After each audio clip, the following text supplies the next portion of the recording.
قاعده بقى كده لا بيا ولا عليا، حضرت السحور، وبعد ما اتسحرنا لقيت جوزي جاي. فبقول له ايه ده انت ما جيتش يعني؟ قال لي انا اتسحرت بره، بس لقيته جايب لي طبقين رز بلبن معاه. بقول له ايه ده؟ قال لي خدي حاجه حلوه كده بعد السحور. قلت له ازاي يعني؟ هو احنا مش هنبقى صايمين؟ ده هتعطشنا. المهم ايه، قال لي لا حلوه قوي وايه، وبعد كده ابقوا كلوا زبادي. المهم خدت منه الطبقين. بصيت على الطبق لقيت سعره والله العظيم زي ما بكلمكم 55 جنيه.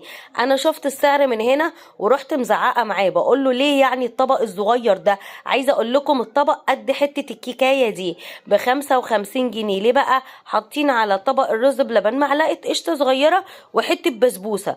قلت له ليه بس كده يا ابني؟ ده انت كنت جبت ال 110 جنيه دول، انا كنت عملت بيهم صينيتين كيكه في البيت، وكانت هتبقى احلى واوفر بكتير. بس الولاد بقى راحوا قالوا لي لا، ده بيبقى احلى يا ماما من اللي انت بتعمليه في البيت. قلت لهم طب عندما فيكم بقى انا مش هاكلكم